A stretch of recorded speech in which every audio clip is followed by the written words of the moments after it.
El cerebro del niño por Daniel Siegel. Dos cerebros son mejor que uno. La hija de Thomas, Katie, de 4 años, iba encantada a su parvulario y nunca ponía ninguna pega cuando su padre se despedía de ella y se marchaba. Hasta el día en que vomitó en clase. Su maestra telefoneó a Thomas, que acudió a buscarla de inmediato. Al día siguiente Katie se echó a llorar cuando llegó la hora de prepararse para ir al colegio a pesar de que ya se encontraba bien. Lo mismo sucedió mañana tras mañana durante los días posteriores. Tras muchos esfuerzos, Thomas lograba vestirla, pero cuando llegaban a la escuela las cosas empeoraban.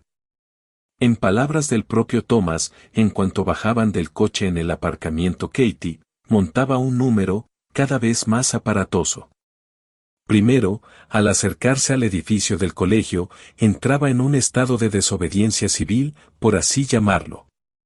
Caminaba junto a su padre, pero de algún modo conseguía que su cuerpo pesara casi tanto como un piano de cola, y su resistencia era tal que, más que acompañarla al colegio, había que llevarla a rastras. Luego, cuando llegaban al aula, Katie se agarraba cada vez con más fuerza a la mano de su padre y realizaba el clásico apuntalamiento, apoyando todo el peso de su cuerpo de niña contra la pierna de Thomas. Cuando su padre por fin conseguía zafarse y salir del aula, la oía gritar por encima del ruido de los demás niños: «Me moriré si me dejas». Esta clase de ansiedad ante la separación es muy normal en los niños pequeños. A veces el colegio puede ser un lugar aterrador. Pero como explicó Thomas, antes del día del vómito, Katie vivía enteramente para la escuela. Le encantaban las actividades, los amigos, los cuentos. Y adoraba a su maestra. Así pues, ¿qué pasó? ¿Cómo es que la simple experiencia de vomitar creó un miedo extremo e irracional en Katie, y cómo debía responder Thomas? Su objetivo inmediato era desarrollar una estrategia para conseguir que Katie volviera a ir al colegio con ganas. Ese era su objetivo para sobrevivir. Pero también quería convertir esa difícil experiencia en una oportunidad que beneficiara a Katie tanto a corto como a largo plazo. Ese era su objetivo para progresar. Más adelante veremos cómo manejó Thomas la situación, recurriendo a sus conocimientos básicos sobre el cerebro a fin de convertir un momento de supervivencia en una oportunidad para ayudar a su hija a progresar. Entendió en concreto lo que vamos a explicar a continuación, unos principios sencillos sobre cómo funcionan los dos lados del cerebro. Antes de continuar con el audiolibro, nos gustaría saber si este material te es valioso dándonos un me gusta. Si quieres que subamos el siguiente capítulo debemos llegar a los 50 me gusta. Tu gratitud con un me gusta nos ayuda a seguir produciendo material de alto valor. Valoramos mucho los comentarios y el apoyo. Ahora sigamos con el audiolibro. El cerebro izquierdo, el cerebro derecho, una introducción. Como sabemos, el cerebro está dividido en dos hemisferios. Estos dos lados del cerebro no solo están separados anatómicamente, sino que, además, desempeñan funciones muy distintas. Hay quien dice incluso que los dos hemisferios tienen sus propias personalidades y actúan cada uno por su cuenta.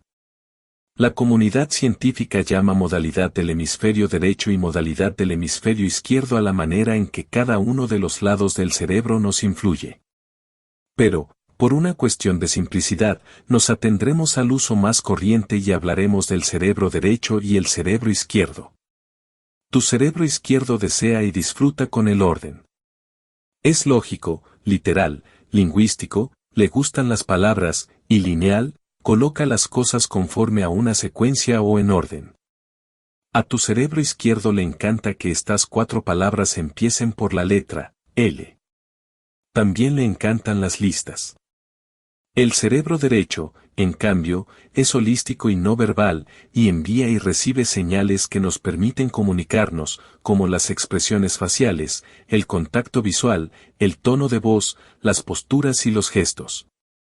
En lugar de interesarse en los detalles y el orden, nuestro cerebro derecho se ocupa de la impresión general, el significado y la sensación de una experiencia y se especializa en las imágenes, las emociones y los recuerdos personales. Las sensaciones viscerales y los sentimientos del corazón nos vienen del cerebro derecho. Algunos dicen que el cerebro derecho es más intuitivo y emocional, y emplearemos estos términos en las próximas páginas como la forma más conveniente de referirnos a las funciones del cerebro derecho.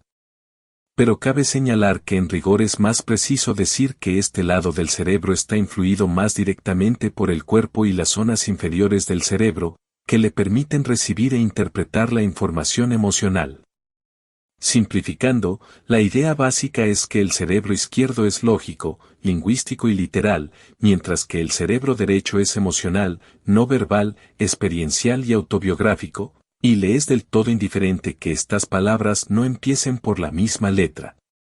Puede verse de la siguiente manera: al cerebro izquierdo le preocupa la letra de la ley, más palabras con L. Como ya sabes, a medida que los niños se hacen mayores, se les da mejor emplear cierta clase de pensamiento del cerebro izquierdo, como por ejemplo, no la he empujado. La he apartado.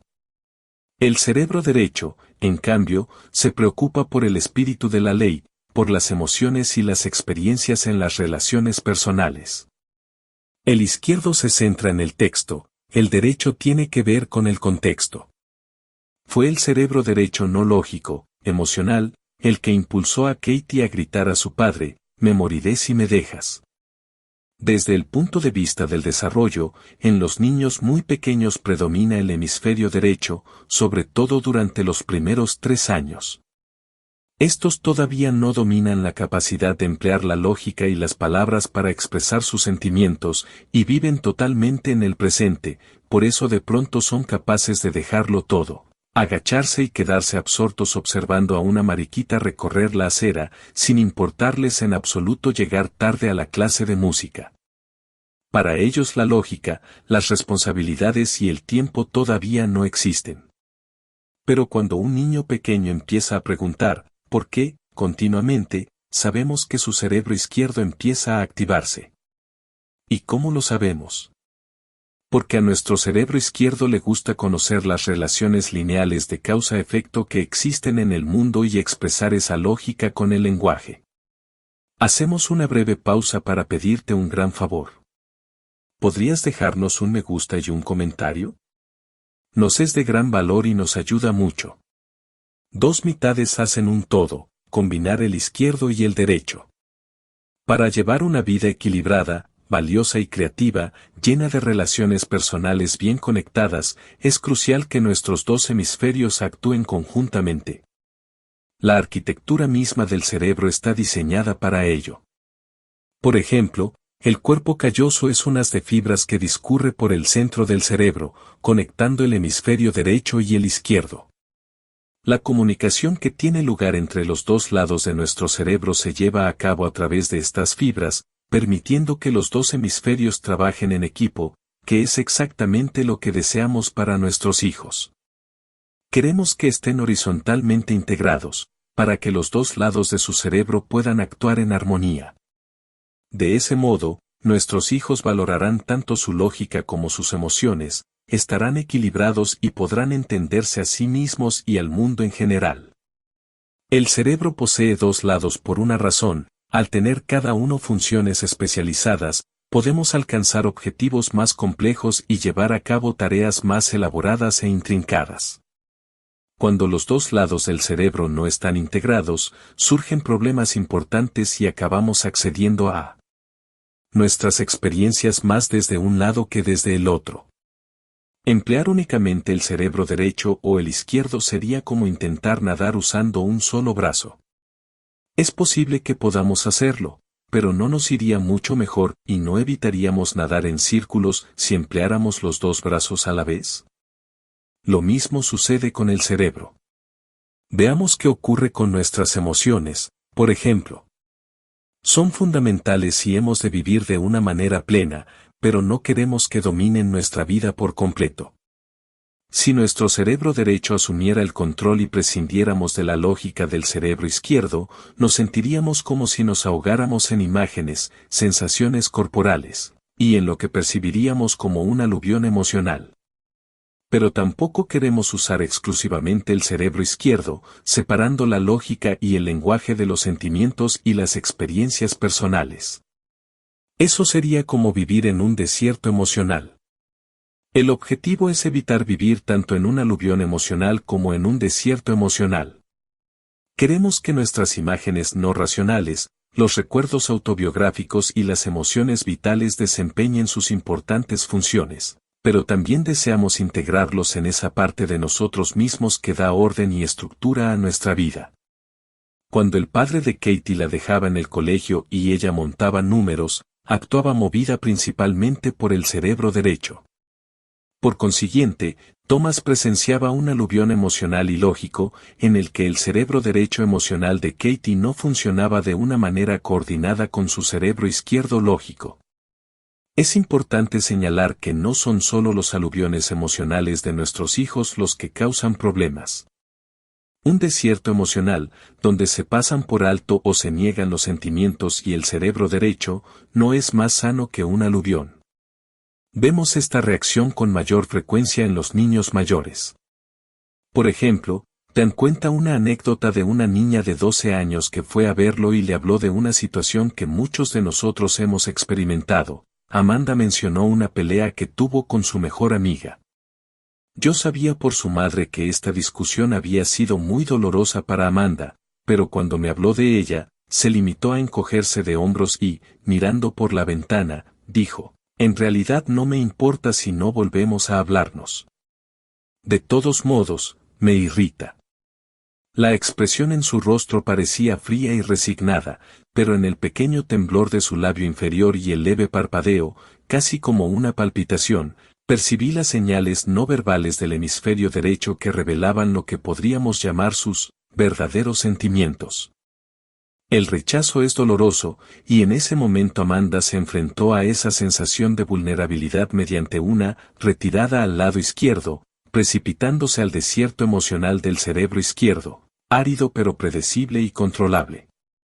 Tuve que ayudarla a entender que pese al dolor que le suponía pensar en el conflicto con su amiga, debía prestar atención a lo que ocurría en su cerebro derecho, e incluso valorarlo, ya que ese lado del cerebro está conectado más directamente con nuestras sensaciones corporales y con el producto de las partes inferiores del cerebro que se combinan para crear las emociones.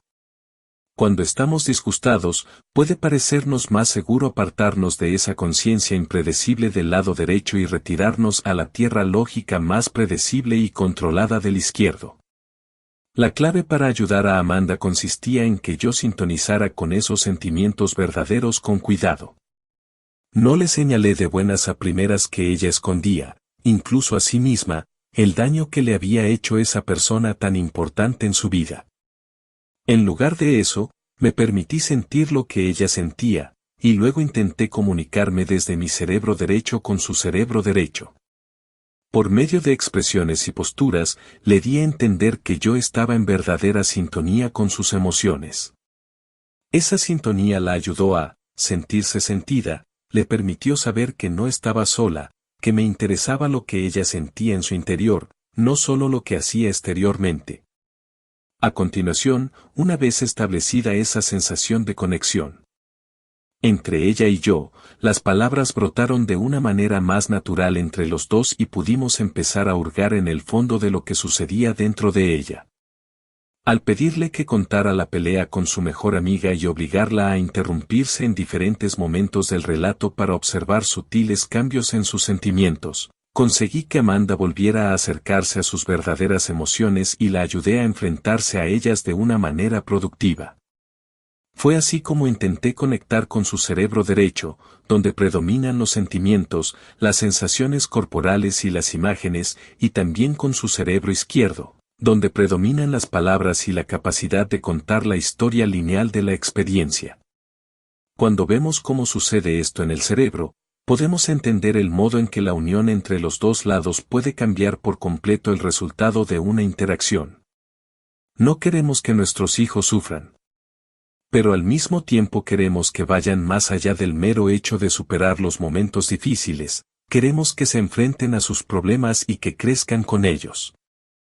Cuando Amanda se retiró al lado izquierdo, escondiéndose de todas las emociones dolorosas que circulaban por su cerebro derecho, negó una parte importante de sí misma cuya existencia necesitaba reconocer.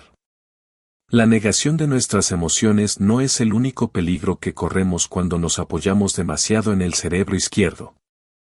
También podemos volvernos demasiado literales, perdiendo el sentido de la perspectiva, y entonces pasamos por alto el significado que se obtiene al situar las cosas en un contexto, una especialidad del cerebro derecho. Esa es en parte la razón por la que a veces tu hija de 8 años se pone a la defensiva y se enfada cuando le haces una broma inocente.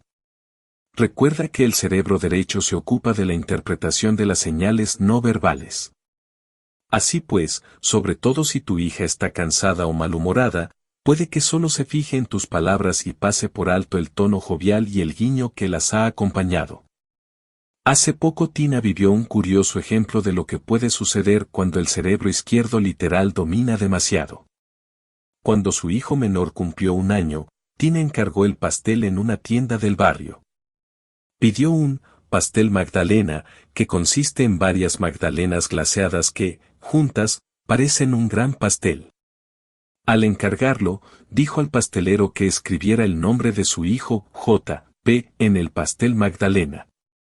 Pero cuando recogió el pastel antes de la fiesta, enseguida reparó en un problema: el pastelero había escrito J.P. en el pastel Magdalena. Esto demuestra lo que puede pasar cuando una persona se vuelve demasiado literal a causa del predominio del cerebro izquierdo. Así pues, el objetivo es ayudar a nuestros hijos a usar los dos lados del cerebro a la vez, a integrar los hemisferios izquierdo y derecho. Recordemos el río del bienestar del que hemos hablado antes, con el caos en una orilla y la rigidez en la otra. Definimos la salud mental como el avance armonioso y continuo entre estos dos extremos. Al ayudar a nuestros hijos a conectar el lado izquierdo y el derecho, les damos una mayor posibilidad de evitar las orillas del caos y la rigidez, y de vivir en la corriente flexible de la salud mental y la felicidad. Integrar el cerebro izquierdo y el derecho ayuda a los niños a no acercarse demasiado a ninguna de las dos orillas. Cuando las emociones no procesadas en su cerebro derecho no se combinan con la lógica del izquierdo, los niños se comportarán como Katie, acercándose demasiado a la orilla del caos.